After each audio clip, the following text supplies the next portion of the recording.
नमस्ते। स्वागत है आप सबका एक बार फिर से देसी दिमाग प्योरली देसी में। I am honoured to have a very special guest Acharya Raman Kamra, who is known for his profound insights on Vedic astrology, where we explore the mysteries of life and cosmos. तो शुरुआत करते हैं अपने एक और नए एपिसोड के साथ। आचार्य जी, सबसे पहला सवाल मेरा आपसे ये है कि ये जो सन, मून और ये जो राइजिंग साइंस होते हैं, इनका एस्ट्रोलॉजी में क्या महत्व है?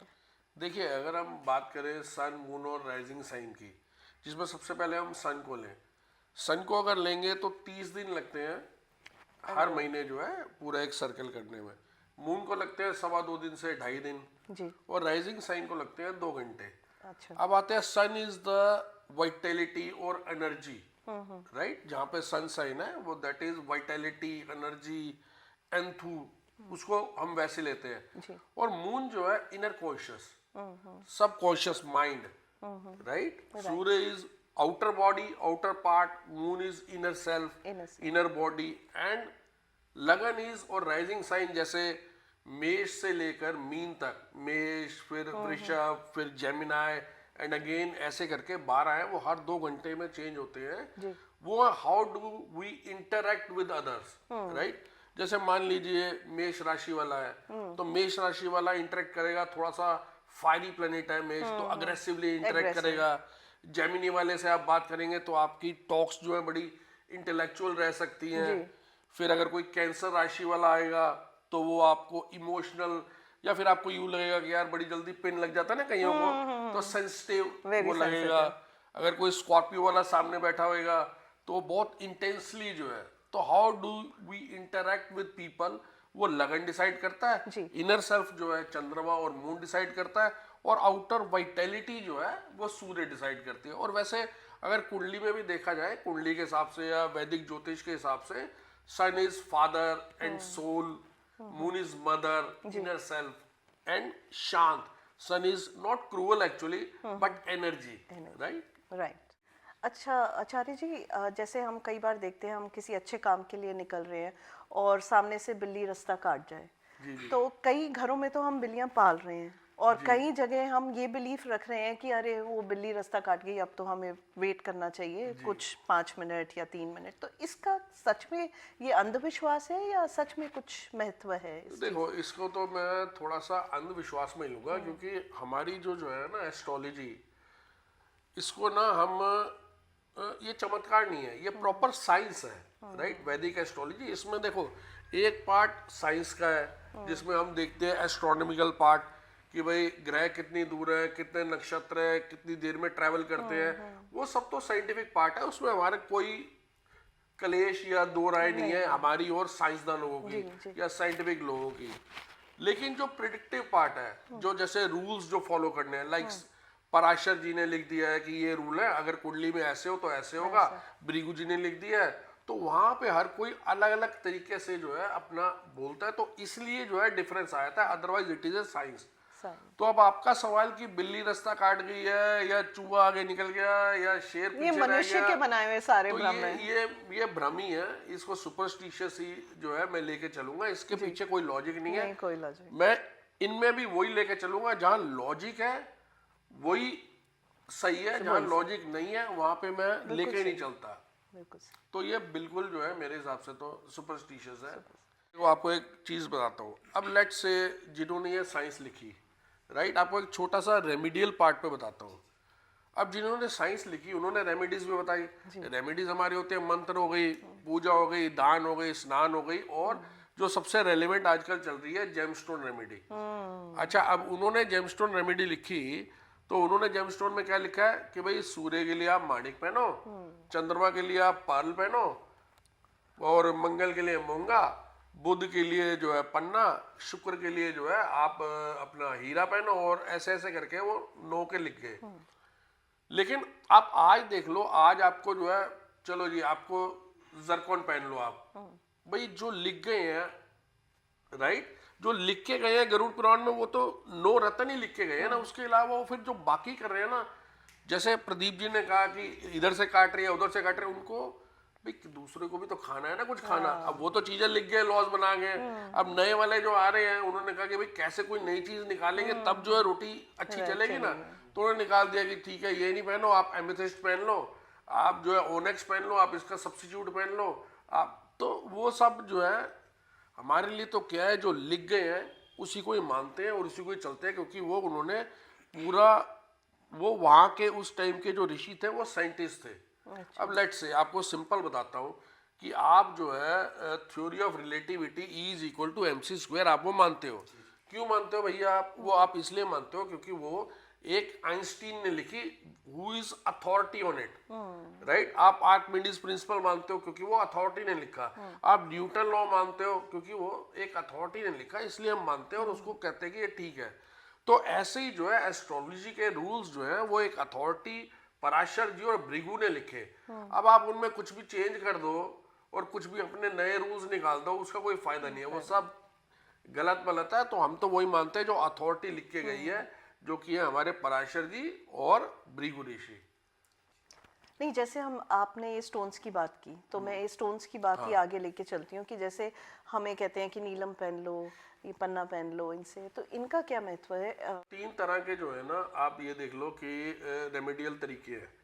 एक है सात्विक तरीका, राइट। सात्विक तरीका इज थ्रू मंत्रा, कि आपने मंत्र करा और जो है, लेकिन मेरे हिसाब से जो है मंत्र रेमेडी जो है वो रेलेवेंस थी जब आप सतयुग में थे, राइट। अभी क्या है, अभी आप मंत्र करने बैठो, लेट से आपने मंत्र एक चालू करा गुरु का, आपने बैठ के करे ओम ग्रां ग्री ग्रोस है गुरु नमः, लेकिन आपके दिमाग में तो कुछ और ही चल रहा है ना, घंटी बज गई फोन की तो फोन है, या फिर आपने बाहर जाना है, बस ये मंत्र करूंगी उसके बाद मुझे ऑफिस जाना है, वहां पे ट्रैफिक मिलेगा 10 मिनट, फोकस नहीं हो पाता, फोकस नहीं हो पा रहा, फोकस या फोकस नहीं हो पाएगा, बच्चा कुछ कह रहा है बुला रहा है, तो अगर आपका फोकस नहीं हो पा रहा तो फिर हम जो ये मंत्र बोल रहे हैं ओम ग्रां ग्री, तो ये रेलेवेंस रह नहीं गई, ये सिर्फ शब्द रह गए, जैसे हम बात कर रहे हैं ना ये सिर्फ बातें रह गई। तो इसलिए जो है जो सात्विक जो हमारी रेमेडी वो तो फिर थोड़ी सी कलयुग में ढीली हो गई।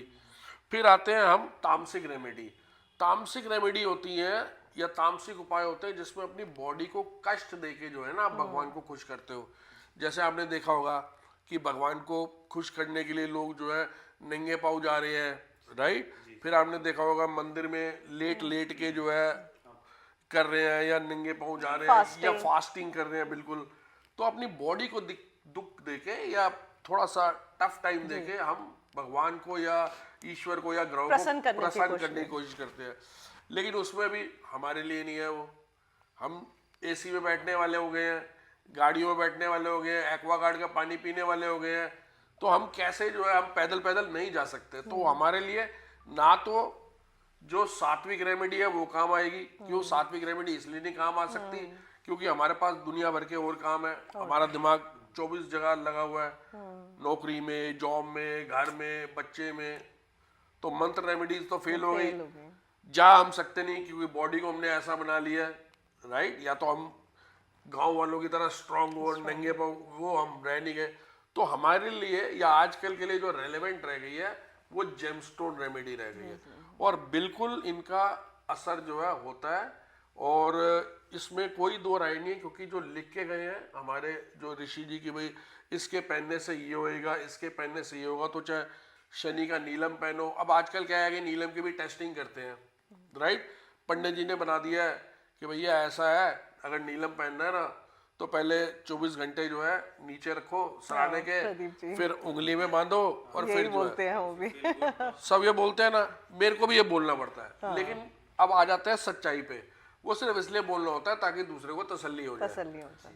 लेकिन अगर एक रूल है E = MC स्क्वायर, अगर वो किसी को लग रहा है शनि किसी के लिए योग का रखा है तो वो है, चाहे सराहने के लिए नीचे रखो चाहे ऊपर रखो, जैसे बाकी कह रहे हैं कि आपके जो है आपके लिए जी मंगल योग कारक है, आपके लिए जो है पन्ना बेस्ट है और एक अच्छा प्लेनेट है योग कारक है, पहनो आप।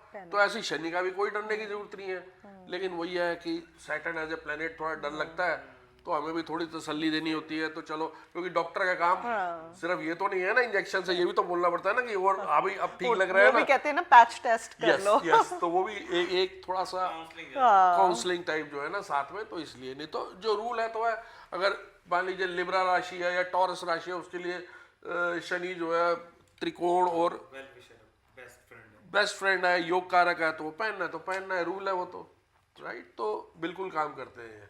आचार्य जी, वेरी इंटरेस्टिंग, मतलब इंटरेस्टिंग कह लो, कंफ्यूजिंग कह लो। मेरी एक फ्रेंड थी, उसकी मतलब काफ़ी टाइम पहले तो उसकी शादी कहीं फिक्स हुई, सब कुछ अच्छा था, लड़के से मिल लिया सब कुछ। जब कुंडलियाँ मिलाई गई तो लड़के का कालसर्प योग लगा, तो वहीं के वहीं उन लोगों ने कैंसिल कर दी वो मैरिज, कि नहीं उसका तो ये योग है, तो उसका तो जिंदगी भ्रष्ट है अब। अच्छा, तो मतलब इसके क्या मायने, सच में ये चीज़ होती है या बस? देखो क्या है कि कई हमारे आजकल के जो है कई बड़े नाम जो है ज्योतिष, वो तो मानते भी नहीं है कालसर्प योग नहीं होता। लेकिन मेरे हिसाब से कालसर्प योग जो है ना, अगर होता है या नहीं होता उसको छोड़ देते हैं, लेकिन उसका बहुत सिंपल उपाय है। अच्छा। राइट, पंडित जी ने तो बहुत डरा के और ये सब करके इसको बहुत ग्लोरीफाई करके बहुत हाइप करा हुआ है, लेकिन बहुत सिंपल उपाय है। चलो होता है नहीं होता, आप वो सिंपल उपाय करो और आप फ्री हो जाओ, फ्री हो। मेरा कहना ही है। तो सबसे पहले आते हैं कालसर्प योग होता क्या है। कालसर्प ये होता है जब राहु और केतु की एक्सिस में सारे प्लैनेट एक साइड में आते हैं। राइट, जहाँ पे जैसे राहु केतु है, राहु है उसके ऑपोजिट केतु है, तो सारे प्लैनेट या तो ऊपर चले गए या नीचे आ गए, एक परिधि में आ गए, या लेफ्ट में आ गए या राइट में आ गए, एक साइड पूरी खाली और एक साइड। तो उसमें क्या कहते हैं कि जैसे मान लीजिए कि राहु केतु जैसे बांध देते हैं ना, तो उन्होंने प्लैनेट्स को बांध दिया है। अच्छा। राइट, तो फिर क्या हुआ कि अब जैसे मान लीजिए किसी को अगर ऐसे बांध दिया जाए तो उसके हाथ जो है फुली काम नहीं कर पाएंगे ना, जो काम वो करना चाहेगा अगर बंधा हुआ है तो एक लिमिटेड ही काम कर सकता है। तो मुझे लगता है अगर जैसे कालसर्प योग होता है तो राहु केतु की परिधि में सारे प्लैनेट आएगा, तो वो प्लैनेट्स भी लिमिटेड ही अपना काम कर पाते हैं। राइट, तो बुरा ही होता है प्रभाव? नहीं, बुरा कैसे हुआ, अब देखो अगर लॉजिक लगाओ, अगर मान लो उसकी बुरी दशा चल रही है तो फिर वो अगर पूरी तरह से काम नहीं कर पा रहा, फिर एक्चुअली तो उसके लिए अच्छा हो गया ना, अगर एक लॉजिक लगा के चले तो। अगर तो अच्छे प्लेनेट की चल रही है दशा तो फिर अच्छा ही है, तो फिर तो जो है फिर बुरा है। अच्छे प्लेनेट की चल रही है, आप पूरी तरह से वो प्लेनेट खुल के काम नहीं कर पा रहा, लेकिन वो फेवरेबल प्लेनेट है, खुल के काम नहीं कर पा रहा, तो वो पर्सन के लिए या नेटिव के लिए या जातक के लिए वो तो बुरा हो गया। लेकिन अगर उसकी बुरी दशा चल रही है, यानी किसी बुरे प्लेनेट की दशा चल रही है और वो प्लेनेट ने बुरा काम देना है या मेलेफिक रिजल्ट्स देने हैं और वो पूरी तरह से नहीं दे पा रहा है क्योंकि काल सर्प योग है, तो वो जातक के लिए तो वो ब्लेसिंग इन डिस्गाइज हो गई ना। तो काल सर्प योग बेसिकली पहले जब राहु केतु की परिधि में सारे प्लैनेट्स एक साइड में आ जाते हैं तो वो होता है। अब इसकी या तो 12 साल से पहले जो है पूजा हो जाती है, राइट, और अगर ना हो तो सिंपल इसकी पूजा है, कुछ भी नहीं करना, आपने आप 300-400 का मात्र जो है सिल्वर का या कोई भी जो है सांप और सपनी जो है किसी भी आपके नियरेस्ट ज्वेलर से मिलेगा, आप एक अच्छा मंडे निकालिए। मंडे यानी कि तिथि तारा नक्षत्र योग देखकर अच्छा मंडे अपने लिए, हर एक को अपने हिसाब से मंडे निकालना है, यानी कि पंडित जी अपने हिसाब से देख के तिथि तारा नक्षत्र योग देख के मंडे निकालें, और जहाँ शिवलिंग और शिव परिवार है वहां पे वो सांप और सपनी रखें, और उसके बाद आपको 108 बार एक मंत्र करना है और उसके बाद आप फ्री हो। और वो मंत्र जो है मैं आपको अभी बता देता हूँ, वो मंत्र है ओम नवकुलाय विद्यमाय विषदंताय धीमहि तन्नो सर्प प्रचोदयात्। एक बार दोबारा रिपीट कर देता हूँ ताकि आसानी रहे। ओम नवकुलाय विद्यमाय विषदंताय धीमहि तन्नो सर्प प्रचोदयात्। तो 108 बार ये मंत्र करके आपको शिव जी को हाथ जोड़ के जल चढ़ा के आ जाना है और वो सांप और सपनी वहीं पे आपको छोड़ देना है। आप लाइफ टाइम के लिए काल सर्प दोष से फ्री हो गए। अब चाहे वो है या नहीं है, आप फ्री हो गए उससे जी। तो कोई टेंशन नहीं है। मतलब अगर हमने एक बार कर लिया तो हमने अपनी तरफ से कर दिया, ये बार बार हमें कराने की जरूरत नहीं, क्योंकि लोग क्योंकि हम जिसके वजह बार बार रिपीट कर रहे हैं, लोग खर्चा करा देते हैं। नहीं, बार बार ये कोई रिपीट करने की जरूरत नहीं है इसकी, एक बार आपने कर दिया तो आप फ्री हो गए। अब जैसे हमने बात करी कि मंगलिक दोष जो है शादी में फायर लेके आता है, गुस्सा लेके आता है, लड़ाई लेके आ सकता है, अग्रेसिवनेस लेके आ सकता है, इम्पल्सिवनेस लेके आ सकता है, जो शादी और दो व्यक्तियों के बीच में, हस्बैंड और वाइफ के बीच में ठीक नहीं है ना, अग्रेसिवनेस इम्पल्सिवनेस। अगर ये 20 साल में है तो वो अग्रेसिवनेस ज्यादा होगी, राइट। यही 40 साल में हो रहा है तो कम होएगी, 60 साल में हो रहा है तो और कम हो जाएगी, लड़ाई का लेवल तो कम ही होगा ना भाई। आज हम जो है आपको 20 साल पहले कार दे दे तो आपकी स्पीड होती 100, अब 80, 20 साल बाद हम 50 पे चलाएंगे तो वो लेवल अपने आप ही कम हो जाता है, पहली बात तो। फिर दूसरी बात कि अगर हम देखें कि भाई आंशिक है, मंगलिक दोष है, कैसा है, वीक है, वो हम देख सकते हैं। जैसे मान लीजिए मंगलिक दोष है, उसमें कुछ पॉइंट्स तो पराशर जी ने ही दे दिए हैं, भृगु ऋषि या पराशर ने। उसमें क्या है कि मंगल अगर जो है अपने ओन राशि में है, यानी मंगल की ओन राशि है मेष राशि और स्कॉर्पियो यानी वृश्चिक राशि, अगर मंगल चाहे पहले, चौथे, सातवें, आठवें, 12वें खाने में इन राशियों में है, या उच्च का है कैप्रिकॉर्न मकर राशि में, तो वो वैसे ही कैंसलेशन में हो जाता है कि वो कैंसल्ड है। ठीक है। दूसरा, अगर उस पर अच्छे ग्रह की दृष्टि पड़ रही है, वैसे तो कुछ में जो है फ्रेंड्स में अगर होती है, मान लीजिए जुपिटर के उसमें है, सैजिटेरियस में है, राइट, या जुपिटर की कोई दूसरी मीन राशि में है, तो कम हो जाता है, आंशिक हो जाता है। या फिर किसी बेनिफिक ग्रह की दृष्टि पड़ रही है, उसके फ्रेंड की दृष्टि पड़ रही है, तो भी मंगल दोष जो है कम हो जाता है। मान लीजिए जैसे जुपिटर है, कम कैसे हो जाता है? Wisdom, Jupiter is planet of wisdom, तो जुपिटर अगर दृष्टि मारेगा मंगल को, तो विजडम तो इंपल्सिवनेस को रोकेगा ना, लॉजिक, राइट, जो काम एकदम गुस्से से जो बंदा करता है, अगर उसको विजडम होगा, वो कहेगा भाई दोबारा एक बार सोच लो। फिर चंद्रमा अगर एक अच्छा प्लेनेट देख रहा है या कूल प्लेनेट, वो भी कहेगा भाई दोबारा देख लो, राइट। तो जो बेनिफिट प्लेनेट अगर दृष्टि मारते हैं तो वो थोड़ा कम हो जाता है, उसे हम कह सकते हैं आंशिक हो गया जी, कम हो गया। लेकिन अगर उसके साथ मेलेफिक प्लेनेट है, मान लीजिए राहु है या शनि है, जो उसकी एग्रेसिवनेस को और बढ़ावा देते हैं, राइट। जैसे कुछ मित्र होते हैं जो लड़ाई होती है तो जाओ जाओ तुम भी जाओ, राइट, और कुछ होते हैं नहीं नहीं शांत हो जाने दो। तो ऐसे ही है, अगर मेलेफिक प्लेनेट है या मेलेफिक मित्र साथ में है तो वो बढ़ावा देंगे और वो बढ़ेगा। और अगर अच्छे दोस्त और शांत स्वभाव के दोस्त और बेनिफिक दोस्त हैं आपके साथ, तो वो मंगलिक दोष को कम करेंगे, वो इंपल्सिवनेस और अग्रेसिवनेस को कम करेंगे, जो शादी के लिए अल्टीमेटली अच्छा रहेगा आगे। आचार्य जी, जैसे ये शादी की बात हो रही है तो उसके आगे हम कंपैटिबिलिटी जैसे एस्ट्रोलॉजी में चेक करते हैं। अब मेरे कई ऐसे फ्रेंड्स हैं मतलब जिन्होंने सब मिला के सब कुछ किया है, बट स्टिल मतलब उनकी कई बार नहीं निपती या नहीं बनती, तो मतलब एस्ट्रोलॉजी कहाँ तक वर्क करती है इन चीज़ों में? देखिए, अगर हम बात करते हैं, हम जो मैच करते हैं, मैच मेकिंग अगर हम करते हैं तो हम अष्टकूट मिलान जो है ना किया जाता है, जिसमें 36 गुण जो है उसमें से हम देखते हैं कि कितने गुण जो है मिल रहे हैं 36 में से, और 18 प्लस गुणों को हम मानते हैं कि भाई शादी जो है आप कर सकते हो, जो अगर इतने गुण हो गए। उसमें से भी मेन अगर हम लेते हैं तो नाड़ी, राइट, भकूट और ग्रह मैत्री, ये सब में मेन होते हैं, इनके पॉइंटर्स ज्यादा है। अगर आप देखोगे ना 36 में हर एक को पॉइंट दिए हुए, किसी का 1.5, किसी का कुछ, तो इनके ज्यादा है, 7, 6, ग्रह मैत्री के 5, तो ये पॉइंट है। तो इम्पोर्टेंट जो है ये 3 तो देखने होते हैं। तो लेकिन ना पता है क्या है कि हमारे हिसाब से ना, अब मैं जो देखता हूँ थोड़ा सा उसमें ना मॉडर्नाइजेशन ऐड कर दी है, राइट। अब जैसे आप लोगों ने भी तो घर में जो टीवी पहले आते थे, अब वो मॉडर्नाइज हो गए हैं, तो वो दीवार पे चिपकने वाले पतले, तो हमने भी थोड़ा सा मॉडर्नाइज कर दिया है। तो मॉडर्नाइज करा है, इसका मतलब ये नहीं कि पुरानी चीज़ें नहीं देखते, वो तो देखते ही हैं। सबसे पहले अष्टकूट मिलान देखते हैं, जिसमें बकूट दोष, ग्रह मैत्री, ये तो देखना ही देखना है। फिर मंगलिक दोष जरूर देखना है, एक बार देख लिया।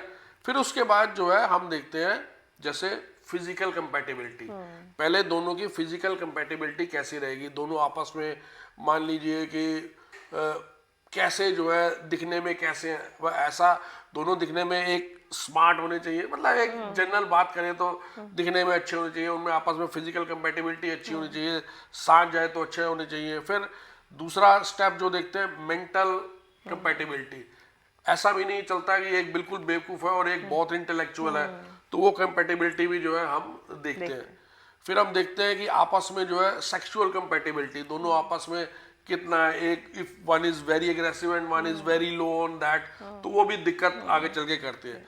फिर हम देखते हैं दोनों की आयु, राइट, वो भी एक जनरल है ना। अब आयु दोनों की अगर नहीं देखी, एक तो जी रहा है 90 साल तक और एक की आयु 40 साल है, तो दूसरा 50 साल क्या करेगा, तो आयु भी थोड़ी सी बैलेंस्ड होनी चाहिए। फिर हम बाकी उनकी चॉइसेस देखते हैं कि भाई आपस में क्या चॉइसेस दोनों की मैच करती है कि नहीं करती।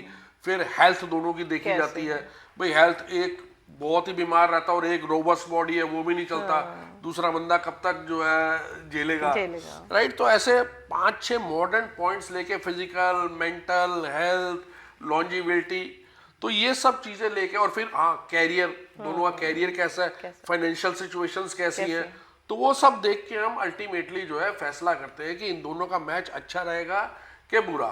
अब जहां तक आपका सवाल है कि भाई मैच करा लेकिन ऐसे ही चल रहा है, तो फिर अगर डॉक्टर जो है अच्छा होगा तो अच्छा मैच करेगा, या अच्छा ठीक करेगा, डॉक्टर बुरा होगा तो फिर इलाज भी लंबा चलेगा। तो ये तो उनको सोचना है कि किस डॉक्टर के पास जाएं जिससे इलाज कराना, तो डॉक्टर का पूरी डिग्री चेक करें, फिर जो है इलाज कराएं, तब जो है अच्छा चलेगा। एस्ट्रोलॉजी में कोई दिक्कत नहीं है, राइट? जो एस्ट्रोलॉजी को बताते हैं, जो प्रिडिक्ट करते हैं, दिक्कत वहां पे है।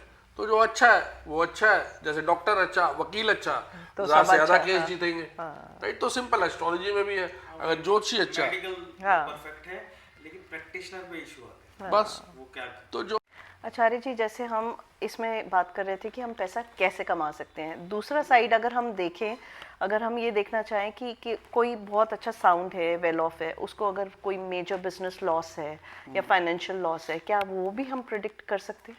बिल्कुल कर सकते हैं आप। एस्ट्रोलॉजी से हम देख सकते हैं अगर कोई बिजनेस में है या इवन कोई जॉब में। अब देखो अगर कोई जॉब में है तो जॉब वाले के लिए लॉस क्या हो गया, जॉब एकदम छूट देने, राइट, एकदम निकाल देना, कंपनी ने कहा कि भाई बाय बाय अभी जरूरत नहीं है, तो उसके लिए लॉस ही हो गया ना, मॉनेटरी लॉस। जैसे बिजनेस के लिए कोई ऑर्डर आया तो हम बिल्कुल देख सकते हैं आगे दशा क्या है, क्या दशा है, आगे क्या ट्रांजिट चल रहा है, तो उसमें हम पहले ही प्रिपरेशन करा सकते हैं। मान लीजिए अगर वो एंड मौके में जब लॉस शुरू हुआ तब आया, तब तो हम क्या कहेंगे, अब तो लॉस है भैया, अब तो लॉस का टाइम चालू हो गया, तो आप ध्यान से काम करो, रिस्क ना लो, यही कहेंगे बिजनेस वाले को।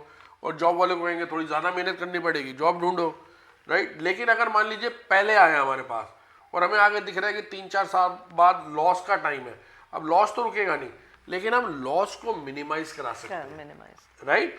अब मिनिमाइज कैसे करा सकते हैं, उसे बोल सकते हैं भैया ऐसा है, अभी जो 3-4 साल है ज़्यादा से ज़्यादा सेविंग्स करो, उसको ज़्यादा से ज़्यादा अच्छी इन्वेस्टमेंट्स करो, ताकि जब लॉस का टाइम आए तो आप जो है थोड़ा अच्छे से वो 5-7 साल, अगर मान लीजिए जितने भी साल हैं वो निकाल सको।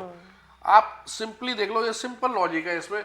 जब भी आप देखोगे कभी पुरानी आपने कोई देखी होगी सीरीज नेटफ्लिक्स पे या कहीं पे, तो उसमें जब भी लड़ाइयाँ होती थी तो एक राजा बहुत सारा, जब लड़ाई है तो 3-4 साल का अनाज खाना रखता था, राइट, स्टॉक्स वो रखता था। क्यों रखता था वो, कि लड़ाई अगर 2 साल चल गई, 3 साल चल गई, 4 साल चल गई, तो अपने पास 3 साल का प्रिपरेशन। तो बस ऐसे ही है, आगे आपको लॉस का पीरियड दिख रहा है तो अपनी प्रिपरेशन करके रखो और ध्यान से जो है अपना इस्तेमाल करो जो सामान है, और बच जाओगे लॉस से। लॉस तो आएगा लेकिन आप उस पीरियड को आराम से निकाल लोगे, क्योंकि एस्ट्रोलॉजी आपका सिर्फ देखो क्या साथ देती है, मैं बताता हूँ।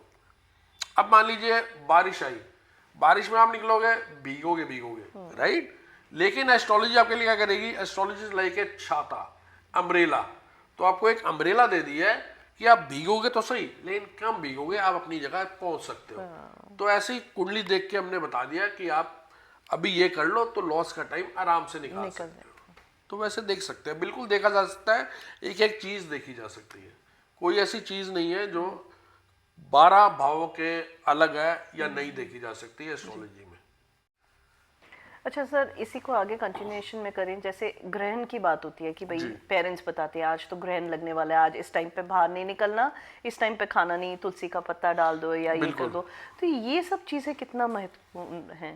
अब देखिए ग्रहण की, अगर सबसे पहले ग्रहण की ना हम पुरानी एक कहानी की, ग्रहण होता क्या है, साइंटिफिक फॉर्मूला है ग्रहण। तो जैसे सूर्य ग्रहण होता है तो सूर्य जो है बीच में आ गया, लेकिन क्या है कि ये हुआ था राहु और सूर्य की लड़ाई से, सूर्य और चंद्रमा की लड़ाई। ये पुरानी एक जो है पौराणिक कहानी है, जिसमें जब सागर मंथन हो रहा था तो फाइनली शॉर्ट में बताता हूँ, सागर मंथन के टाइम पे वो जो है विष्णु भगवान मोहिनी रूप धारण करके एक साइड देवताओं की लाइन और एक तरफ राक्षसों की लाइन लगा दी थी, और उन्होंने कहा कि भाई अमृत जो है चालू करते हैं और अमृत को हम देवताओं से चालू करते हैं और फिर राक्षसों में बांटते हैं। तो राक्षसों की लाइन में राहु बैठे हुए थे वहां पे। तो राहु अगर राक्षसों की लाइन में बैठे हुए थे, उन्हें लगा कोई शक कि समथिंग फिशी, कुछ डाइसी है जो ये चल रहा है। तो उन्होंने क्या करा कि देवता बनके वो आगे देवताओं की लाइन में। अब वो देवताओं की लाइन में जैसे ही बैठे तो विष्णु जी जो मोहिनी रूप थे उन्होंने देवता समझ के राहु जी को दे दिया वो, और राहु जी ने जैसे ही पिया तब सन सूर्य और चंद्र ने पॉइंट आउट करा कि ये जो है प्रभु ये देवता नहीं है, ये राक्षस है। तब उन्होंने सुदर्शन चक्र से उनकी गर्दन काट दी, ऊपर वाला हिस्सा राहु और नीचे वाला धड़ जो है केतु रह गया। क्योंकि सूर्य और चंद्र ने शिकायत करी थी तो इसलिए उनकी दुश्मनी है। तो एक्चुअली क्या है, जो हमारे सेलेस्टियल जो यूनिवर्स है उसमें एक्चुअल में जो ग्रैंड होता है, हमें तो दिखता है कि सूरज जो है रोशनी कम हो गई एकदम फुल ग्रैंड में पूरा छुप गया और फिर आ गया, लेकिन एक्चुअल में होता क्या है कि राहु जो है सूर्य को खा जाते हैं। दुश्मनी है ना, लेकिन राहु धाड़ है क्योंकि नीचे तो मतलब सॉरी गर्दन है, नीचे तो यहाँ से खाते हैं, 2 मिनट बाद वो सूर्य जो है वापस आ जाते हैं। अब आते हैं कि इसमें जो मेन पॉइंट है कि जैसे बताते हैं कि भाई ग्रहण में बाहर ना निकलो, उसमें साइंटिफिकली भी और एस्ट्रोलॉजिकली भी बहुत मेलेफिक नेगेटिव एनर्जीज जो है उस वक्त रहती है। अच्छा। जैसे आप ये भी देख रहे हो, ये भी एक राहु और इनकी लड़ाई सी हो रही है दो की, तो बहुत नेगेटिव एनर्जीज रहती है, इसलिए जो है ग्रहण को बुरा माना गया है। तो ये सारी जो नेगेटिव एनर्जीज है वो आप पर ना जाए, तो इसलिए आपको मना किया जा सकता है कि ग्रहण में बाहर ना जाओ। एंड सेकेंडली ऑल्सो कोई भी ऑस्पिशियस काम ग्रहण में शुरुआत नहीं करनी चाहिए। जैसे मान लीजिए जॉब पे जाना है, फर्स्ट डे ऑफ जॉब नहीं, first day of business, starting of A business, starting of A relationship, तो कोई भी काम जो है ग्रहण में नहीं करना चाहिए, क्योंकि स्ट्रॉन्ग मेलेफिक एनर्जीज जो है उस वक्त ग्रहण के टाइम पे रहती है। जी सर, एक इंटरेस्टिंग पार्ट में हमेशा ध्यान देता हूँ चीज़ों, ये जो स्टोरी है इसमें जो गटे राहु आया जी जी और उसको विष्णु जी ने अमृत दे दिया, तो इसमें हम कहेंगे विष्णु जी की लीला है या राहु का ब्रिलियंटनेस है? क्योंकि अलमाइटी बोल रहे हैं, अगर हम अलमाइटी बोलते हैं तो इसका मतलब विष्णु जी को पता था। या फिर विष्णु जी को नहीं पता था तो राहु ब्रिलियंट है। इसमें ही राहु जो है, इसमें आप देखोगे कि जब भी राहु जहाँ पे होता है, राहु क्या चीजें देता है? राहु देता है आपको सस्पिशियन, राइट? आप देखो हर चीज को ना कहानी से मिलाओ आप।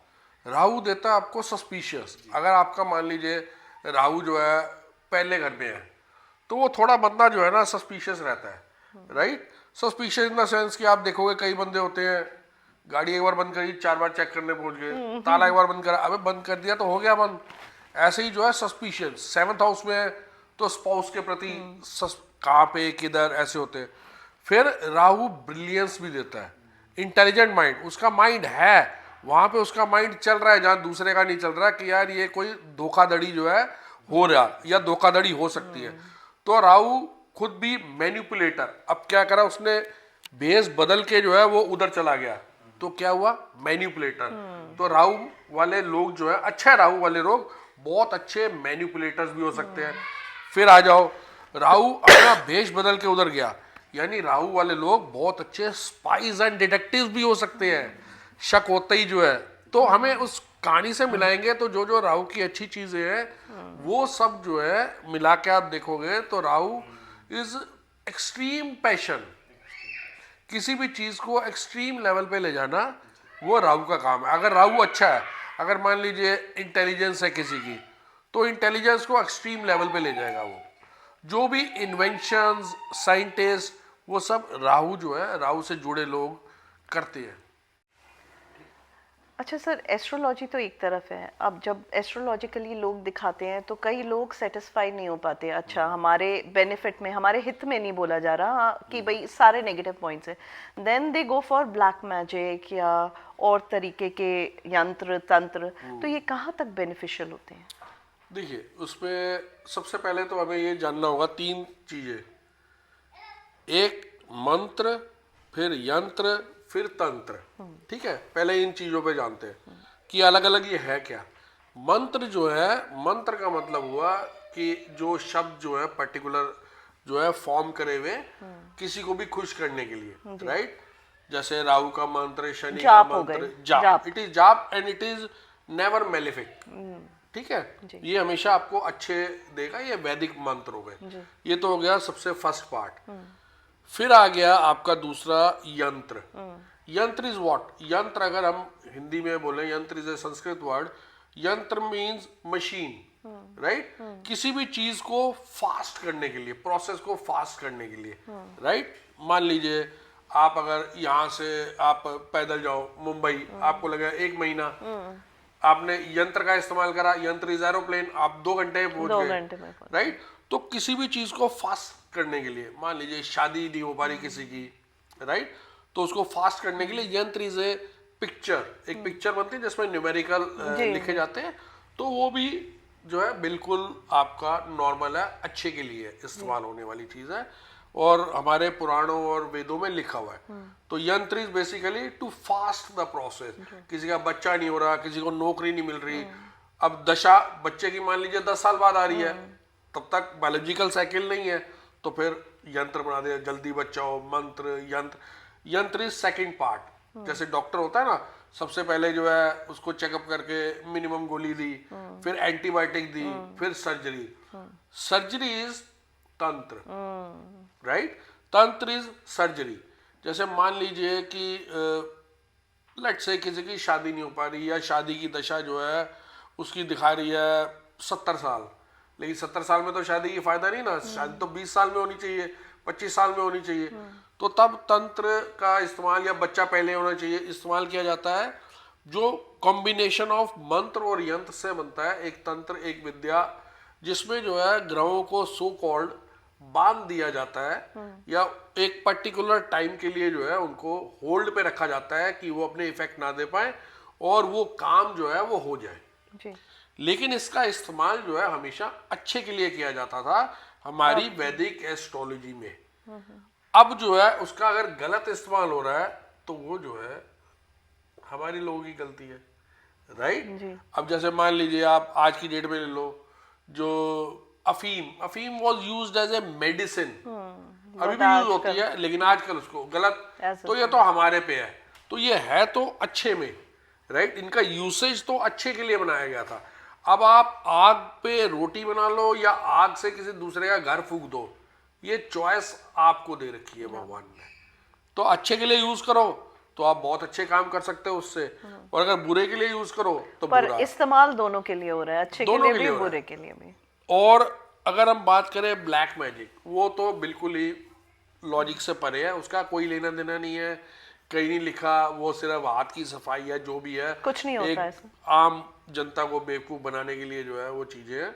लेकिन हाँ, मंत्र, यंत्र एंड तंत्र ये एक पॉजिटिव चीजें हैं जिनको अच्छे के लिए इस्तेमाल जो है करा जा सकता है, और करा जाता है। पहले 2 को तो श्योरली करा जाता है। अब कहीं जल्दी जाने के लिए यंत्र हम यूज करते हैं, तो यंत्र वही है, क्यों? Save the time. नहीं, जैसे हम चौराहे पे भी, अब कई बार मैं क्रॉस कर रही होती हूँ तो समटाइम यू नो बड़े बुजुर्ग काफी पर्टिकुलर होते हैं कि ये मतलब करके अपने ऊपर से वार के नीचे रखा हुआ है, तो मतलब वो इफेक्ट कर सकता है आपको, या सारा अपने से निकाल के आप दूसरे पे डालते हो। अब ऐसा है कि दूसरे पे जहां तक डालने वाली बात आई, एक किताब थी नरपति जनचर्या करके, ऐसे कुछ नाम था उसका। तो उसमें ना राजा लोग जो है ना देखते थे कि दूसरे राजा की कुंडली क्या है। तो वो किताब थी कि तंत्र और मंत्र करके ना, जब उसका बुरा वक्त आता है ना, तब जो है चीजें होती हैं, राइट? जैसे मान लीजिए जो भी ये टोटके करते हैं, अपने से उतार दिए, ये उतार दिए, तो दूसरे पे चढ़ने का तब होता है जब उसका बुरा वक्त हो। अगर उसका अच्छा वक्त है तो कुछ तो नहीं होगा, और बुरा वक्त हो तो कभी होगा। इट इज सिंपल, आपको बताओ तो सिंपल लैंग्वेज में, कि अपनी दिल्ली में हम रहते हैं तो सीजन, कभी गर्मी कभी सर्दी, हर बार सीजन चेंज होता है तो लोग बीमार हो जाते हैं। लेकिन भैया हर कोई तो बीमार नहीं होता ना, राइट? ये तो नहीं पूरी दिल्ली बीमार हो रही है। जी। जिसकी इम्यूनिटी वीक है वही होगा, वो बीमार होगा। तो सेम उसमें है, जिसकी इम्यूनिटी वीक है उस पे वो चढ़ेगा, जिसकी इम्यूनिटी स्ट्रांग है उस पे नहीं चढ़ेगा। और इम्यूनिटी के लिए हम मेन देखते हैं 3 चीजें, सन, मून एंड असेंडेंट। अच्छा आचार्य जी, जैसे हम अपनी कुंडली दिखाने जाते हैं कहीं पे भी एस्ट्रोलॉजर को, तो हम अपना चार्ट खुलवाते हैं, तो उसमें कुछ मारक या नेगेटिव प्लैनेट्स होते हैं, तो उनका क्या प्रभाव होता है? सबसे पहले आते हैं मारक प्लैनेट्स पे जो है, मार्का हम बोलते हैं दूसरे भाव का स्वामी और सप्तम भाव के स्वामी। दूसरे भाव के स्वामी और सप्तम भाव के स्वामी को हम मार्का इसलिए बोलते हैं कि अष्टम भाव से 12वां, अष्टम भाव होता है लाइफ का, लॉन्जिविटी का, और 12वां खाना होता है लॉस का। अच्छा, राइट, लॉस का। तो लॉन्जिविटी का लॉस कौन कराने वाला है? मारक। राइट, तो सप्तम भाव वाला हो गया स्वामी मारक। ऐसे ही पहले भाव का लॉस, पहला भाव बॉडी, नेक्स्ट तो सेकंड भाव वाला हो गया, क्योंकि वो पहला भाव दूसरे भाव से 12वां हो गया ना, तो लॉस ऑफ पहला भाव बॉडी इज मारक। तो इसलिए हम लॉन्जिविटी का लॉस कराने वाला या फिर बॉडी का लॉस कराने वाले को हम मार्का बोलते हैं। लेकिन मार्का या उनके स्वामी जिनको हम मार्केश बोलते हैं, ठीक है, वो नेगेटिव प्लैनेट जरूर होते हैं, लेकिन पॉइंट ये है कि वो मारते नहीं है। ऐसा नहीं है कि दशा आएगी तो वो मार देंगे या वो कर देंगे। आपका जो लॉन्जिविटी को मेंटेन करने वाला प्लेनेट है वो 8th लॉर्ड है, पहली बात। अगर वो सही है, फिर आपका लगन लॉर्ड स्ट्रांग है, तो मार्केश मृत्यु नहीं देगा। मार्केश का मतलब लोग कंफ्यूज होते हैं, मार का मतलब मृत्यु देने वाला नहीं, वो मृत्यु तब देगा जब आपकी मृत्यु का टाइम आ चुका होगा और आपका 8th लॉर्ड भी खराब होगा, आपका लगन लॉर्ड भी खराब होगा, तब जो है मार्केश आएगा, तब मृत्यु देगा। नहीं तो अदरवाइज वो मार्केश जो है मृत्यु नहीं देगा, मृत्यु तुल्य कष्ट दे सकता है, प्रॉब्लम्स दे सकता है। राइट, ऐसा तो नहीं है ना कि वो भी खराब हुआ, लगन लॉर्ड भी वीक हुआ, लगन भी खराब हुआ, 8वां घर भी वीक हुआ, वो भी खराब हुआ, अष्टमेश भी, तब जो है प्रॉब्लम आएगी। नहीं तो वो मृत्यु तुल्य कष्ट देगा। मार्का जो है प्लेनेट एज ए मार्का का रोल मृत्यु तुल्य देगा, मारेगा नहीं। फिर अगर हम, जैसे आपने कहा नेगेटिव प्लेनेट जो है, नेगेटिव प्लेनेट जो होते हैं ज्यादातर हम लेते हैं 6ठे, 8वें और 12वें के घर के मालिक, जो दुस्थान कहे जाते हैं। हालांकि छठा भाव जो है दुस्थान भी है और उपचय भाव भी है। तो बेसिकली 8वें और 12वें घर के मालिक या स्वामियों को हम जो है नेगेटिव प्लेनेट बोलते हैं। लेकिन कई चीजें 8वें घर और 12वें घर में भी स्ट्रॉन्ग है। 12वें घर से हम फॉरेन सेटलमेंट भी तो देखते हैं ना, तो उसको दुस्थान कैसे माने? आजकल तो हर दूसरा बंदा बाहर जाना चाहता है, फॉरेन सेटलमेंट। और 8वां घर जो है, 8वां घर तो रिसर्च का, लॉटरी का भी पीछे हम बात कर रहे थे, तो 8वें घर से तो अर्न्ड मनी, फ्री का पैसा मिलता है, लॉटरी गैम्बलिंग का पैसा मिलता है, तो उसको कैसे बुरा माने? आजकल तो यही चाहिए, लेकिन पहले जमाने में बुरा मानते थे, इसलिए उसको बुरा कहा गया। लेट्स से जैसे मान लीजिए पहले जमाने में, आज से पहले जमाना 50 साल, सत्युग की बात नहीं कर रहा, 50 साल 75 साल बाद पहले अगर किसी फैमिली में किसी बंदे को दूर जाना पड़ता था, दूर जाते थे ना, दूर जाके नौकरी करो, कमाओ फैमिली के लिए, वो थोड़ा बुरा मानते थे। आजकल तो वो फैशन है, फॉरेन सेटलमेंट। ऐसे ही जो है जुआ और ये बुरी आदतें, ये गलत मानी जाती थी। आजकल तो जुए से पैसा कमाना और जल्दी पैसा कमाना तो हुआ। तो बेसिकली दुस्थान है, 6ठे, 8वें और 12वें घर के मालिक को दुस्थान बोलते हैं, दूसरे और 7वें घर के मालिक को मार्का बोलते हैं। हालांकि वो मार्का डजंट मीन मारने वाला। एंड 6ठे भाव का स्वामी हाउस ऑफ उपचय, यानी अगर वो अच्छा है तो वो उपचय की तरह बिहेव करेगा। उपचय इज हाउस ऑफ ग्रोथ, और अगर वो बुरा है तो वो दुस्थान की तरह बिहेव करेगा। नहीं तो 8वें और 12वें को थोड़ा कुंडली के हिसाब से दुस्थान मानते हैं और उनके स्वामियों को जो है बुरा मानते हैं। अच्छा आचार्य जी, जैसे मेरी मॉम की कुंडली तो है, मतलब बट शी स्टिल, मतलब वो कंफ्यूज्ड है कि शायद उनकी एक्यूरेट नहीं है जो डेट ऑफ बर्थ है। तो अगर हमारे पास डेट ऑफ बर्थ ना हो तो भी हम एस्ट्रोलॉजिकली हेल्प कर सकते हैं? प्रॉब्लम की डेट ऑफ बर्थ है, लेकिन टाइम नहीं है, या टाइम में कंफ्यूजन है। वो तो प्रॉपर डेट, हाँ, टाइम नहीं है, मतलब प्रॉपर डेट ऑफ बर्थ नहीं है। अगर डेट ऑफ बर्थ है मान लीजिए और टाइम में कंफ्यूजन है, तो वो तो टाइम रेक्टिफिकेशन से हो जाता है जी। और बिल्कुल डेट ऑफ बर्थ भी नहीं है, हाँ, और अगर डेट ऑफ बर्थ भी नहीं है, टाइम भी कुछ नहीं है, डेट ऑफ कुछ भी नहीं पता, तो फिर हम देखते हैं एक साइंस होती है जिसे हम कहते हैं प्रश्न कुंडली। तो आप प्रश्न कुंडली में, लेकिन आंसर जो है यस और नो में मिलता है जी। लेकिन एग्जैक्ट टाइम नहीं मिल पाता। जितना कुंडली से एग्जैक्ट टाइम होता है वो एग्जैक्ट नहीं निकाल सकते हम। जैसे भाई नौकरी कब लगेगी, ठीक कब होएगा, कुंडली में तो दशा देख के एग्जैक्ट बता सकते हैं जी। लेकिन इसमें एक रफ आइडिया दे सकते हैं कि हाँ बहुत जल्दी या थोड़ा टाइम लगेगा या 6 महीने लगेंगे। तो प्रश्न कुंडली से आप मेरे से वो प्रश्न पूछेंगे तो मैं उसका यस और नो में जवाब जो है दूंगा। उस वक्त की कुंडली बना के। जी, ओके। और आचार्य जी, जैसे क्या कहते हैं, मतलब किसी को एक मंत्र चाहिए कि बस पैसा, अच्छा पैसा हो, सब कुछ हो, उसके लिए एक छोटा सा मंत्र या कुछ। देखो, अगर पैसे के लिए आपको मान लीजिए कि चाहिए मंत्र, तो पैसे के स्वामी जो है, जो डाइटी है, वो तो सबको पता है, लक्ष्मी जी है। लक्ष्मी जी। लक्ष्मी जी की पूजा करो, लक्ष्मी जी को खुश करो, फ्राइडे का व्रत करो, फ्राइडे को खीर बनाओ, शाम को पूजा करो, तो वो सब करो। या फिर जो शुक्र है, वो है देवता इन सब चीज़ों के, यानी धन, संपत्ति, पैसा, मैरिज, रिलेशनशिप, तो इनमें प्रॉब्लम है तो आप शुक्र का मंत्र करो। स्पेसिफिकली फ्राइडे, फ्राइडे को आप कोई डिसिप्लिन रखो। फ्राइडे को अगर आप नॉन वेज एंड अल्कोहल लेते हो तो वो अवॉइड करो। और शुक्र का मंत्र मान लीजिए, ओम ध्रांद्री द्रो स शुक्राय नमः, ओम ध्रांद्री द्रो स शुक्राय नमः। साउथ ईस्ट की तरफ फेस करके आप जो है शाम के वक्त जो है वो मंत्र करें शुक्र का। तो इससे जो है धन संपत्ति जो है और पैसा जो है वो बढ़ता चला जाएगा। और पैसे के लिए तो यही मंत्र है, शुक्र जी को खुश करना। वो खुश हो जाएंगे तो पैसा मिल जाएगा।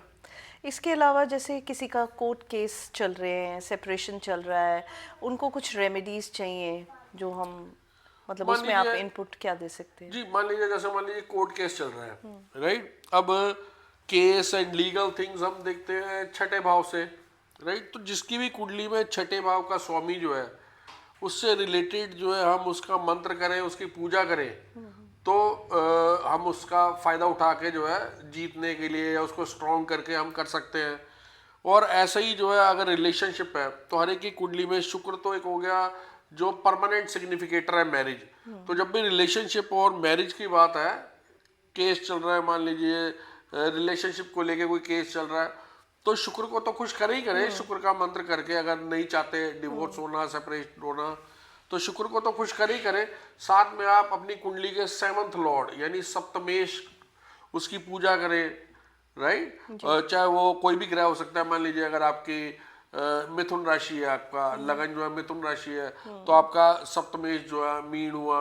अगर आपके 1 नंबर राशि है यानी एरिस या मेष राशि है, तो आपका सप्तमेश लिब्रा हुआ। तो आप अपने सप्तमेश को, जिसका भी जो सप्तमेश है, उसे खुश करें, उसका मंत्र करके जो है मंत्र आपको मिल जाएंगे। अगर गुरु है तो आप ओम ग्रांगरी ग्रो से गुरुवे करें, और उस दिन करें, उनके दिन। गुरु है तो गुरुवार को स्पेसिफिकली करें, रोज भी कर सकते हैं। और अगर चंद्र का है तो मंडे को स्पेसिफिकली करें। तो जो सप्तमेश है उसको करने से रिलेशनशिप और वो ठीक हो जाएंगे। और अगर जो षष्टेश, छठे भाव के स्वामी को स्ट्रांग और पूजा करने से आपको कोर्ट केस में और बाकी चीजों में जो है फायदा मिलेगा। जी। सर आजकल सब लोग डराते हैं कि ज़्यादातर लोग एस्ट्रोलॉजी जब भी जाते हैं जब राहु केतु या शनि, मतलब मैलेफिक प्लैनेट बोले या इनकी दशाएं चलती हैं। तो अगर हम किसी को क्या एडवाइस आप देंगे, अगर हमारे ऑडियंस में किसी के राहु की चल रही है महादशा, किसी की एक की सैटर्न की और एक की केतु की, तो इनके लिए अगर विदाउट कंसल्टेशन एक एडवाइस आपकी तरफ से कि वो कैसे इसको बैलेंस कर सकते हैं अगर उनका खराब पीरियड चल रहा है, ठीक है। राहु केतु और शनि। अगर हम पहले बात करें राहु केतु के पीरियड में इसलिए ज़्यादा जो है घबराते हैं लोग, क्योंकि Rahu Ketu is a period of transformation. Total transformation होता है, यानी बड़े चेंजेस आते हैं, और बड़े चेंजेस किसी को भी अच्छे नहीं लगते। तो राहु की दशा में सिंपली राहु जो है उनके जो डाइटी है वो भैरव बाबा जी है, राइट। तो अगर हम दिल्ली की बात करें तो नेहरू प्लेस में और पुराना किला इंडिया गेट पे भैरव मंदिर है। तो आप वहाँ पे विस्की चढ़ा सकते हैं, वहाँ पे विस्की चढ़ती है। तो राहु की दशा में, अंतरदशा में आप 5 टाइम्स कंटिन्यूअस, अगर सैटरडे को जा रहे हैं तो इवनिंग्स में जाएं, और संडेज को जा रहे हैं तो आफ्टरनून में जाएं, दोपहर में। लेकिन या तो 5 संडेज चुने या 5 सैटरडेज चुने, वहाँ पे विस्की चढ़ाए भैरव जी को, तो राहु जी खुश है। फिर अगर आप बात करें शनि जी की, तो शनि जी के 5 टाइम जो है आप जो है तेल चढ़ा सकते हैं शनि मंदिर में, 5 सैटरडेज कंटिन्यूस। और जहाँ तक सवाल है कि डरने की तो जरूरत ही नहीं। देखो, अगर आपके कर्म अच्छे हैं, आप अच्छा काम कर रहे हो, कोई लड़ाई झगड़ा चोरी चकारी नहीं, तो डर नहीं। अब पुलिस से तो वही डरेगा ना जो चोर होएगा एक्चुअली। अब शनि जी इज ए जज, अब उनसे जो गलत काम करेगा वो डरेगा। गलत काम करो ही ना तो फिर दशा आएगी, तो फिर डरने की जरूरत ही नहीं है, राइट। इसमें एक ऐड ऑन करना है, मुझे ये जानना है कि अब विस्की बोला आपने, तो क्या इसमें भी पर्टिकुलर कुछ है कि वाइट होती है ट्रांसपेरेंट, या फिर हमें डार्क में कुछ इसका भी देखिए कॉन्सेप्ट? उसमें फेथ मेन इंपॉर्टेंट है। कोई भी पूजा में सबसे इंपॉर्टेंट है faith, irrespective of quantity and irrespective of brand. ऐसा नहीं है कि कोई पर्टिकुलर ब्रांड लेके जाओ या कोई पर्टिकुलर साइज की बोतल लेके जाओ तो जो है, इररिस्पेक्टिव ऑफ दीज थिंग्स आप सिर्फ फेथ जो है, फेथ मेन है, फेथ से करो, बस उतना उनको चाहिए। जैसे आज काल भैरव अष्टमी है, तो अब तो थोड़ा लोग कनेक्ट करने लगे हैं, लेकिन मेरी लाइफ में मेरी मॉम ने मुझे रोका था कुछ साल पहले तक, मतलब 2015 से पहले की बात करूं, तो काल भैरव को लेके या भैरव बाबा को लेके डराते थे कि नहीं आपको उनको, कि उनको तंत्र के लिए तांत्रिक ही पूजा करते हैं। नहीं, जैसे हमने देखो बात करी, तंत्र को हमेशा अच्छे के लिए यूज जो है करा जाता था, और हर एक का फेवरेट फूड है, राइट। जैसे गणेश जी का मोदक है, ऐसे हनुमान जी की बूंदी है या लड्डू है, तो हर एक जी का उनका फेवरेट फूड विस्की है, तो जिसके पास भी आप जाते हो फेवरेट फूड लेके जाओगे तो वो खुश होते हैं। तो इसमें कोई ऐसा नहीं है कि घबराने वाली बात कि वो तंत्र मंत्र और ब्लैक मैजिक और ये तो देखो आप पे है कि आग का इस्तेमाल आपने किस लिए करना है। आपने खाना पकाने के लिए अच्छे के लिए करना है कि आपने किसी को जलाने के लिए करना है, तो ये तो आप पे निर्भर करता है।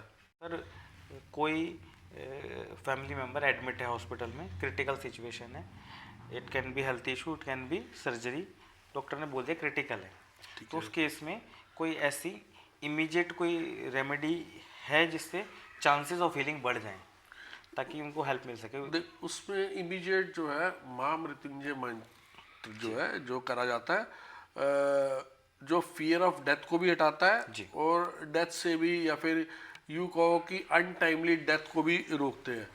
तो आप माँ मृत्युंजय मंत्र जो है, जो उनका क्लोजेस्ट जो है वो करेगा तो फायदा होएगा ज़रूर। जी।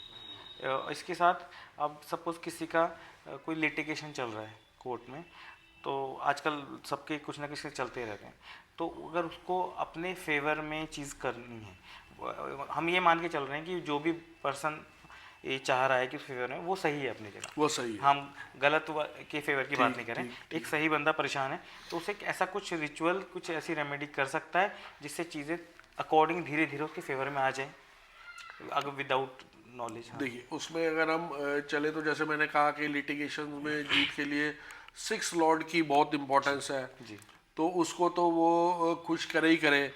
फिर सबसे ज़रूरी है जैसे मंगल देवता जो है, हनुमान चालीसा वो कर सकते हैं, अगर मंगलवार करें तो दिन में करें, शनिवार करें तो इवनिंग में करें, तो ये कर सकते हैं, सबसे सिंपलेस्ट ऑफ थिंग है, तो इसमें फ़ायदा होगा। बाकी तो देखो कुंडली देख के ही मीन पूरा निरीक्षण करके ही, एनालिसिस करके ही बताया जाएगा कि जो है क्या पर्टिकुलर करें, लेकिन ये करने से फ़ायदा ही होएगा जी। सर अब जैसे जैसे एस्ट्रोलॉजर्स मार्केट में बढ़ते जा रहे हैं, तो कुछ लोग ऑनलाइन प्रेडिक्ट कर भी देते हैं, क्या हमें करना चाहिए? आजकल लोग आते हैं बेबी बर्थ के लिए जेंडर प्रेडिक्ट करवाने की, कंसीव तो हो गया है और ये मेल होगा या फीमेल होगा, जेंडर भी पूछते हैं, तो इट्स राइट और कर सकते हैं हम कैलकुलेट? देखो एस्ट्रोलॉजी के हिसाब से आप कैलकुलेट कर सकते हैं जी। जैसे आप कैसे कर सकते हैं कि भाई जब जो है अगर मेल प्लैनेट्स जो है जैसे गुरु मंगल सूर्य, अगर मेल प्लैनेट्स की दृष्टि है 5th हाउस पे, 5th लॉर्ड पे या कनेक्शन है तो मेल होएगा, अगर फीमेल प्लैनेट्स की दशा है, फीमेल प्लैनेट की दृष्टि है तो फीमेल होएगा। लेकिन अगर हम बात करें कि कैसे प्रेडिक्ट करते हैं तो उसमें थोड़ा मैं कंफ्यूजन होता है। मुझे क्या लगता है कि देखो मेल लॉजिक की बात कर रहा हूँ, मेल और फीमेल राइट, वो तो उसी दिन डिसाइड हो जाएगा जिस दिन जो है हस्बैंड एंड वाइफ साथ होंगे, राइट।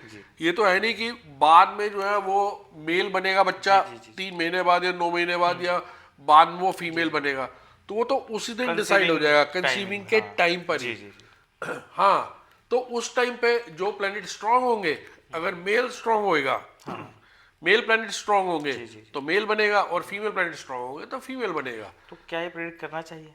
लेकिन उस टाइम का तो पता ही नहीं होगा ना किसी को, जिस टाइम जो है प्रिडिक्ट तो आप कर सकते हो, लेकिन उस टाइम पे कैसे पता होगा? चलो उस टाइम का भी निकाल लिया आपने, एक पर्टिकुलर डेट निकाल ली जो है कि भाई उस टाइम पे आपने बता दिया कि भाई इस टाइम अगर करा जाएगा तो मेल की पॉसिबिलिटीज है और फीमेल की, लेकिन वो एग्जैक्ट टाइम तो तब भी नहीं आ सकता जी, राइट, क्योंकि जिस कार्य में आप लगे हैं उसमें एग्जैक्ट टाइम नहीं हो सकता, तो वो अगर डेस्टिनी जो चाहेगी वही होएगा वही। अभी हमने अर्लियर बात की थी, बीच में एक जगह बात आई थी लॉन्जिविटी की। तो लॉन्जिविटी आपने बताया था कि वी कैन कैलकुलेट कर सकते हैं, तो कर सकते हैं, तो क्या बताना सही रहता है?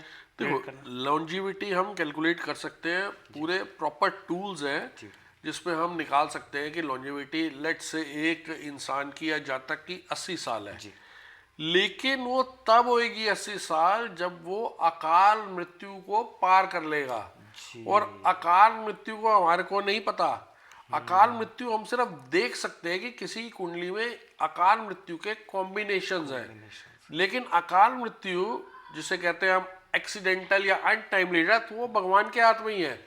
तो 80 साल हमने निकाल तो दी, लेकिन वो तब 80 साल तक जिएगा जब जो है अकाल मृत्यु को पार कर लेगा। और किसी के जीवन में वो एक बार आ सकती है, 2 बार आ सकती है, या एक बार भी ना आए, और मैक्सिमम 6 टाइम आ सकती है। लेकिन आपको पता कैसे लगेगा कि अकाल मृत्यु है? तो बेसिकली अगर हम देखा जाए तो हम कैलकुलेट कर सकते हैं लॉन्जिविटी, लेकिन अकाल मृत्यु के हम सिर्फ कॉम्बिनेशन देख सकते हैं कि भाई इसका मंगल जो है 2-8 एक्सिस में है और अष्टम या अष्टमेश से कनेक्टेड है, तो अकाल मृत्यु एक्सीडेंटल डेथ के चांसेस हैं। लेकिन अकाल मृत्यु कब आएगी ये ऊपर वाला ही जानता है। और महामृत्युंजय मंत्र जो है यही अकाल अनटाइमली डेथ या फियर ऑफ डेथ को रोकने के लिए शिव जी का बना हुआ ये मंत्र है।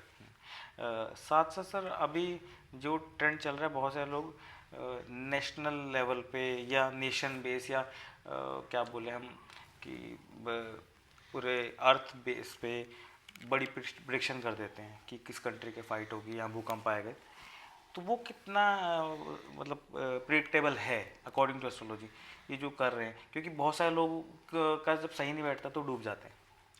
देखो करने को तो कुछ भी प्रिडिक्शन कर सकते हैं, राइट, और ये तो अपने अपने चॉइस पे है और टाइम पे है। अगर आपका टाइम है तो आप कर लो दुनिया भर की प्रिडिक्शन, आप जो है फ्रांस की महारानी पे कर लो, लेकिन आपका टाइम है तो आप कर लो, और करेक्ट डेट टाइम प्लेस है तो। और बाकी जहाँ तक सवाल है कि प्रिडिक्शन तो कुछ भी कर लो, लेकिन फ़ायदा क्या है भाई? हमारे पास तो टाइम नहीं होता तो इसलिए हम कर नहीं पाते। लेकिन जो है अगर मान लीजिए कोई हमने प्रिडिक्शन करनी है, लेट से हमें किसी देश के बारे में प्रिडिक्शन करनी है, राइट, या फिर हमने 2 जगह देशों की वार हो रही है उसके बारे में प्रिडिक्शन करनी है, तो सबसे पहले प्रिडिक्शन करने के लिए आपके पास टूल्स होने चाहिए, राइट। जैसे आप मान लो खाना बना रहे हो तो आपके पास वो सारी सब्जियां तो होनी चाहिए ना, ऐसे तो नहीं है कि नहीं। तो वो टूल्स क्या है कि 2 देशों की एक तो होनी चाहिए date of birth, time, place, फिर दोनों का प्रधानमंत्री जो है हेड की होनी चाहिए डेट, टाइम, प्लेस, राइट, और फिर तीसरा जो है आपके पास जो दोनों देशों के चीफ ऑफ आर्मी स्टाफ है या लड़ने वाले मेन कमांडर है उनकी होनी चाहिए। उसके बाद आप कह सकते हो कि ये जीतेगा कौन सा देश।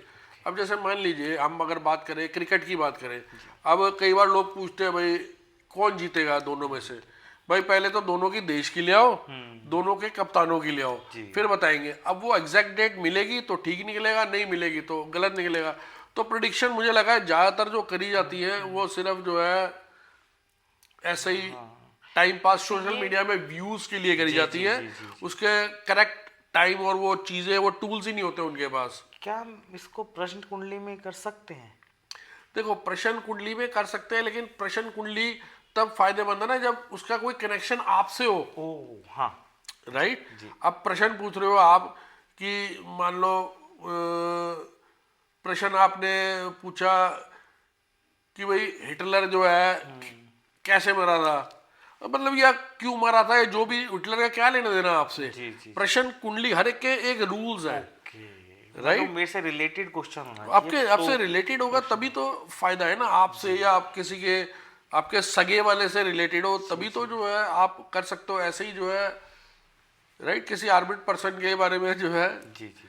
वो नहीं। एक मैरिड कपल है और उनकी लाइफ में बहुत सारा इश्यूज चल रहे हैं विद ईच अदर, और कुछ कपल्स के केसेस मतलब कोर्ट तक चले जाते हैं। तो वो ऐसा कौन सा प्रिवेंटिव रिचुअल कुछ कर सकते हैं जिससे जब तक एस्ट्रोलॉजर के पास जाएं उससे पहले, जैसे कि सब नहीं आ पाते, सब नहीं पहुंच पाएंगे, प्रिवेंटिवली कुछ चीज़ें कर लें जिससे ताकि वो उसको थोड़ा सा संभाल पाएँ, ताकि डॉक्टर के पास तो एंड में पहुंचेंगे वो। देखो, प्रिवेंटिव चीज़ें हैं जो आपको फ्री विल मिली हुई है। लेट्स से अब मान लीजिए मेरे पास कोई कुंडली मैचिंग के लिए आई जी। या किसी की कुंडली आई, तो मैंने उसे कहा कि भाई आपके जो है मैरिज की अगर सुख की बात करें तो 10 में से 5 नंबर हैं। भाई सब चीज़ें देख के कुंडली में अष्टकूट मिला दिया, physical compatibility, mental compatibility, life, disease और दशा और ये सब देख के कि भाई 10 में से 5 नंबर हैं। अब वो 5 नंबर जो है उसको आपने 3 पे रखना है या 7 पे रखना है, ये आपकी फ्री विल है। या तो अपनी ईगो के कारण और जरा जरा सी बात पे पिन लगने के कारण लड़ाई झगड़ा करके उसी सुख को जो 5 नंबर भगवान ने दिए उसको 3 पे ले आओ 10 में से, या फिर अच्छे से रह के थोड़ा सा प्यार मोहब्बत करके या फिर कूलली बात करके समझदारी से उसी 5 को 7 पे ले आओ। तो इतनी फ्री विल तो सबको हर टाइम पे भगवान ने दे रखी है हर चीज में, तो वो करके प्रिवेंट आप हमेशा अपने आप को कर सकते हो। अब देखो सिंपल, बुरी हेल्थ से बचने के लिए अगर आप कहो कि एस्ट्रोलॉजिकल जो है क्या फॉर्मूला है, ना खाओ गंदी चीजें जी। राइट। अब यही है ना बुरी हेल्थ से बिल्कुल, सही हेल्थ रखने का, तो इसमें एस्ट्रोलॉजी का यूज ही कोई जरूरत ही नहीं है। हेल्थ आपको अच्छी रखनी है, अब भगवान ने क्या टूल दे रखा है, दिमाग, राइट। इंसान इस्तेमाल करे दिमाग, आपको पता है कि ये चीज खराब है, ये चीज अच्छी है, ये चीज करो, ये चीज आप ना करो। आप ऐसे रहोगे तो आपका रिलेशनशिप खराब होगा, उससे ऐसे बोलोगे तो रिलेशनशिप अच्छा रहेगा। तो ये तो सब दे ही रखा है, आप अगर इस्तेमाल करो तो ये फ्री विल इतनी है कि आप एक पर्टिकुलर लेवल मेंटेन वैसे ही करके आप रख सकते हो। मतलब हम कह सकते हैं कि कॉमन सेंस एक्टिव है, तो common sense of logic active है, वो दिया हुआ है भगवान ने, उसको लेके चलो तो आप किसी भी चीज का अगर बचाव नहीं कर सकते तो लेवल तो बहुत कम कर सकते हो ना। अब चलो एस्ट्रोलॉजी तो ये है कि घाटा होएगा, लेकिन common sense, knowledge and wisdom लगा के आप ये तो कर सकते हो ना कि घाटा जो है 100 रुपए का भी हो सकता है और घाटा 10,000 का भी हो सकता है, तो आप अपने 10,000 के घाटे को 100 रुपए पे ले आए, राइट।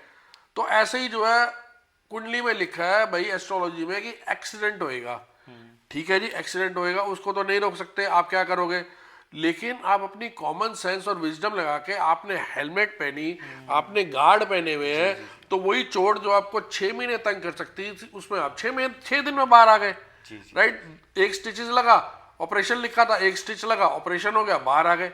तो ये तो कॉमन सेंस है। अब आप पे है, बिना हेलमेट के गए तो वो 6 महीने बिस्तर में। तो हर चीज से कॉमन सेंस पे आप जाओगे। अब पैसे हैं आपके पास, आज जेब में ज्यादा पैसे हैं, आपने कुछ बैंक में जमा कराए तो कल को जरूरत पड़ी तो आपने यूज कर लिए, आपने आज ही क्लब में खर्च दिए तो फिर आप मांगते फिरोगे, ईएमआई बढ़ जाएगी, कईयों को डेट लोन का इशू आता है, तो वो तो रहेगा। आप कॉमन सेंस और लॉजिक से चलोगे तो ये लेवल बहुत कम आप खुद ही कर सकते हो। बहुत सारे एस्ट्रोलॉजर्स जैसे किसी का सेपरेशन का चल रहा है और कुंडली में दिखता है योग की सेपरेशन होना है, तो अभी कुछ टाइम से ये चल रहा है कि सेपरेशन करवा दो, इवेंट क्रिएट करवा दो, फिर रीमैरिज करवा दो। It can be done, it can work कि अगर रीमैरिज लिखी है तो आपस में ही दोनों की दोबारा शादी करा दी तो वो सिंबॉलिक चीजें है। तो लेकिन पहले डिवोर्स कराना पड़ेगा। पहले कराना पड़ेगा, लेकिन अगर हस्बैंड वाइफ है भाई अकॉर्डिंग टू लॉ तो डिवोर्स होकर रीमैरिज होनी चाहिए, जी। जो पर्टिकुलर लॉ है। लेकिन अगर मान लीजिए ज्यादा उसमें नहीं पढ़ना तो आप डिवोर्स ना करो, रीमैरिज आप मंदिर में करा दो दोबारा, फिर ही तो ले रहे हैं ना साथ। मेन तो सिंबॉलिक है। जैसे मान लीजिए किसी की मृत्यु हुई थी पंचक तारा में, तो पंडित जी 5 भूसे अलग जलाते हैं ताकि 5 टाइम रिपीट ना हो। जी। तो आपने अगर सिंबॉलिक करना है तो एक्चुअल कोई जरूरत नहीं है कि रीमैरिज दोनों की लिखी है तो आप सेपरेट होना लिखा है, मान लो सेपरेट, आप 4 दिन सेपरेट अलग अलग घर में रह सकते हो, हो गए सेपरेट, राइट। जरूरी थोड़ी है कि सेपरेट जो है आप सेपरेट हो गए, एक हफ्ता अलग रह के, उसके बाद रीमैरिज आपने मंदिर में कर ली। हमें ना सिस्टम को बहुत इजी बनाना पड़ेगा ताकि आम लोग आसानी से कर सके। अगर पहले डिवोर्स लीगली कराओ फिर लीगली रीमैरिज करो, उसमें तो फिर बहुत तामझाम। तब तक तो बहुत तामझाम है, आपको पता ही है। तो ये सिंपल फॉर्मूले, कॉमन सेंस और लॉजिक लगा के सिंपल फॉर्मूले और रेमेडीज को सिंपल करके करो। मेन है faith. Yes sir, actually faith करेंगे तो रिजल्ट आता है। बिल्कुल।